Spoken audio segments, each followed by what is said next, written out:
on high-end pieces. Since fiscal year 2021, executive agencies have spent more than $4.6 billion on furniture alone. That amount could buy 9.2 million American families a modest $500 kitchen table. During the peak years of the COVID emergency, from 2020 to 2022, agencies spent $3.3 billion on furniture, even as work migrated to Zoom. The SEC managed to spend $700,000 furnishing a single conference room in New York. And social distancing guidelines failed to keep even the Centers for Disease Control from buying solar-powered picnic tables with charging ports that by their own rules should have sat unoccupied.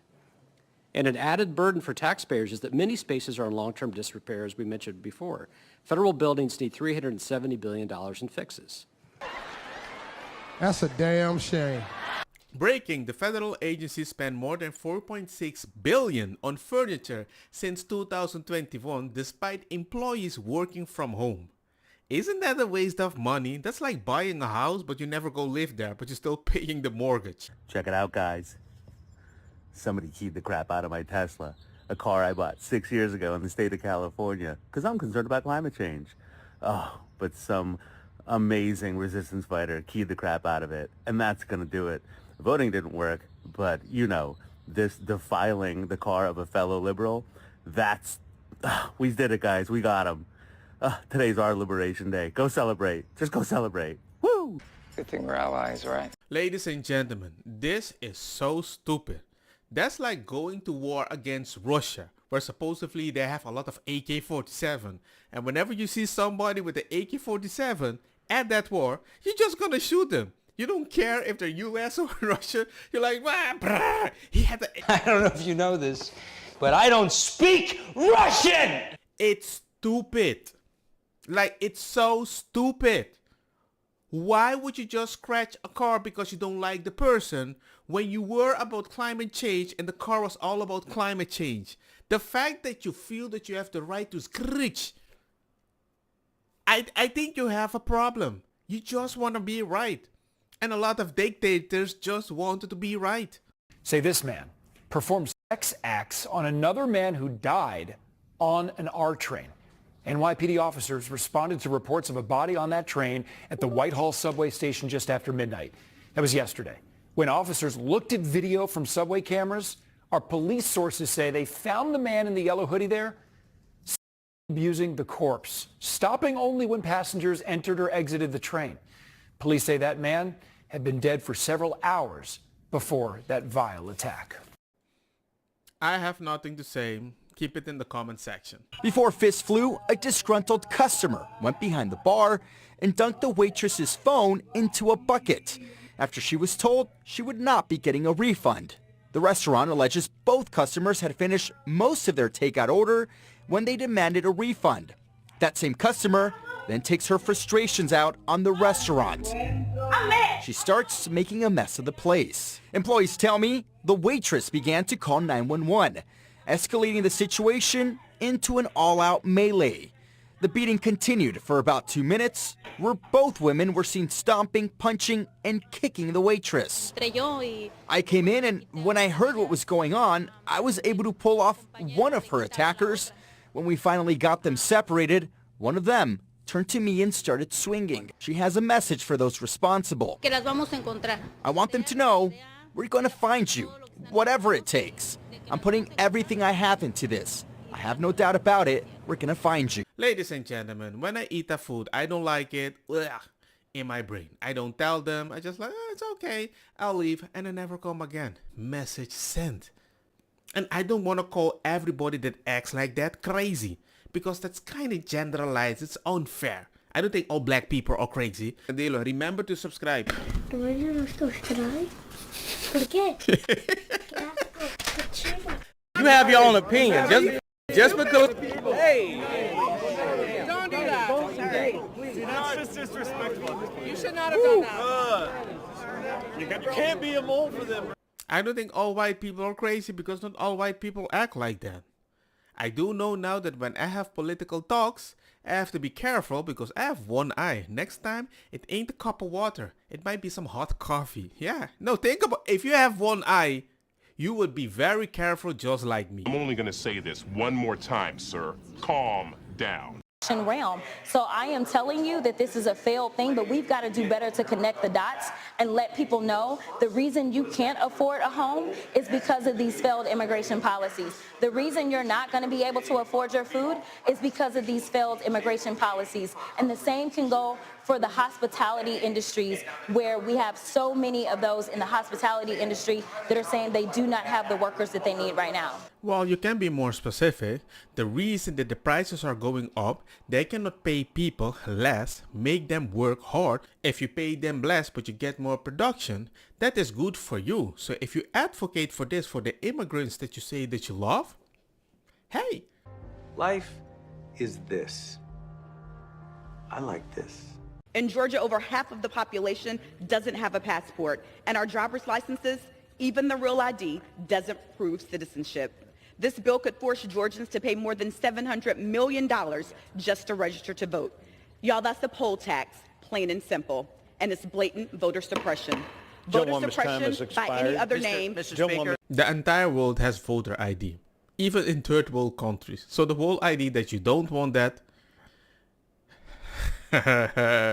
Land. You cannot just go and say, I like it, it's mine now. It doesn't work that way. Well, that is what they're trying to do. And in this new world order, yeah, absolutely. When they're looking at Greenland and say, I like it, I want to take it for mine, that is a very colonized. I have never ever said we're going to go to Greenland and quote colonize it or steal it. You're not a member of government, so you're irrelevant at that point. I'm talking about the president of the United States doing that. You got fired from your job. You can agitate. If you want to engage in personal insults, I don't, but you what do. you lack in the legitimate point, you make up for in personal I don't. You personal do. insults. The point I am making is in this new world order, we are looking at countries, whether or not they're an adversary or ally, it is being determined on what kind of deal we can get. And we cannot govern, we cannot legislate that way. We are increasingly isolated on the world stage. No, we're not. So if you want to engage in personal insults, we're not if I were isolated. you, I would reserve that for your party, who We're is not increasingly isolated. This will, our position outside of the United States. Ladies and gentlemen, the only reason I watch CNN is because of Scott Jennings. You don't have anything on you? You can just grab whatever you need. Whatever I need? Yeah, whatever you need, like your phone, your purse, go ahead and grab it. Is she going somewhere? Or? Yeah, we're going to explain everything to you guys, so go ahead and turn around for me.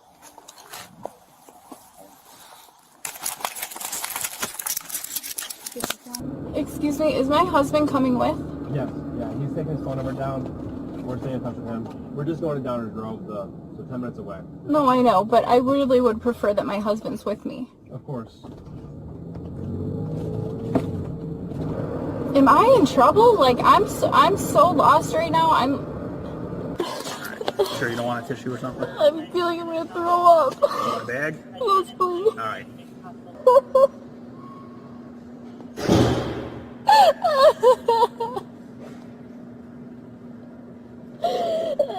Oh my God. Chicago teacher accused of messing with a 15-year-old in her classroom claimed her husband knew about the boy. The husband told the police he didn't. According to the notes on her phone, she was in love with the student before she got married. And you know what's even more odd? She is not the first lady that said my husband knew about it. New tonight, more teenage students in Morgan County are now coming forward, and they're accusing a former teacher of sexual misconduct with a minor. Ashton Hackman is in Morgan County to explain why the prosecutors are now looking to bring even more charges against this woman. 31-year-old Brittany Fortenberry has been held here at the Morgan County Jail since her arrest last month on charges of sexual misconduct with a minor. Since then, 5 new victims have come forward with additional allegations. Prosecutors have asked to file up to 24 additional criminal charges against her, including 10 counts of child molesting, sexual misconduct with a minor, and 13 other charges for disseminating material harmful to minors and contributing to the delinquency of a minor. Court documents say all of the teens reported Fortenberry would send them nude and explicit photos and videos on Snapchat and force them to have group sex at her Martinsville home. A child victim advocate says it's important for parents to feel comfortable having difficult conversations with their children. And what we just encourage is that parents kind of ask that open-ended question and they give their children a chance to speak, and then they praise their courage at that time rather than asking them questions about what they did or why they didn't tell. The last thing that we want is a child to feel blame or shame as a result of making a disclosure. And I think the second one was kind of worse because it seems allegedly not only did she bribe them, she actually drugged them too. But hey, my point with this video is that this is happening, so hey, talk to your kids. Is there not someone out there with a terminal illness that's willing to do it? I mean, I'm sure people are willing to help. If you're willing to do it, I think that there are people willing to help organize it. Well, I know somebody is willing to report you to FBI, but I'm not sure. I probably watched pornography first when I was maybe 11. And so I've always known about it. I've always knew it was a thing. And I always thought it was very normal to watch. Right. But if you started watching it at 11, Yeah. I mean, that is so young. Yeah. And you say it's normal. Can you describe how it has influenced you and your brain and your outlook on sex? You know what? It actually made me really sex confident and learn a lot of things. I mean, that's mostly how I learned through pornography.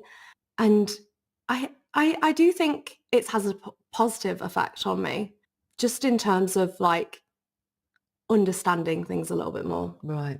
I'm from Curacao, so that means everybody is like mulatto black, right? And I found the book. Blonde lady, still remember her. She had like a blue bikini, blue clothes and everything, riding a bike at the park like a summer thing. She fell down, had an accident, and she started removing all the clothes and she showed me her wound. Wait a minute. I started viewing white people in a different way, let's just say that.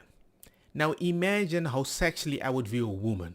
Something clicks in your brain, and I don't think it's healthy. So I'm not surprised this lady had the same effect and started sleeping with 100 men and then 1,000 men just for YouTube videos or OnlyFans or something like that because she sees it in a positive light. Yeah, really? If I said the same quote that she is saying because I'm a boy, yeah, they're going to compare me with Andrew Tate. But as we know, what we see in pornography online can be extreme. Is not normal. It depends what type of pornography you're watching. That's what I would say. Okay. Because I have to be careful how I speak on a platform because kids might be watching my content. And when you look back and reflect on the fact that you had access to this pornography and were looking at it from the age of 11, and not just you, any Gen Z who's got a smartphone, Yeah. does that suggest to you that maybe your generation has been let down by politicians or the tech companies or even parents? I think it's hard because sex is a part of life, and I don't. But think not when you're 11. Well, I think you should be learning from it from that age. I do believe that because that's when you start to think about things like that. But learning maybe not via learning, pornography? yeah, maybe not learning from pornography, but I do think understanding it more from that age would be helpful. Is there a direct link between you watching pornography as you grew up and the decisions you've made to do what you do now? I think maybe. I mean, I don't know a life without pornography, so maybe. People, the fact that you speak as if this isn't influential, but my son goes to a school right now where they don't want football because football makes boys aggressive. Abortion is murder! You piece of shit! Get the fuck out of here! Relax! No! People will die if abortion is banned, you piece of shit! Abortion is killing babies, though. It's not! Banning abortion will not stop people from getting abortions. It means that women will die! Relax. No! You shouldn't get out of here! Okay. I don't want about people dying for the fucking mass!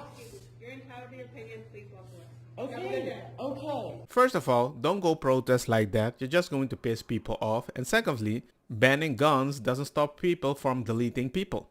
They will find a way anyway, right? So If Trump declares martial law on April 20th, which is the rumor, we're in deep doo-doo. I'm terrified. This is absolutely terrifying. As a woman, as an American, is this The Handmaid's Tale? this martial law would surpass all police. How terrifying. Like, what do I need to do as a woman to prepare? Help me. Help me help others.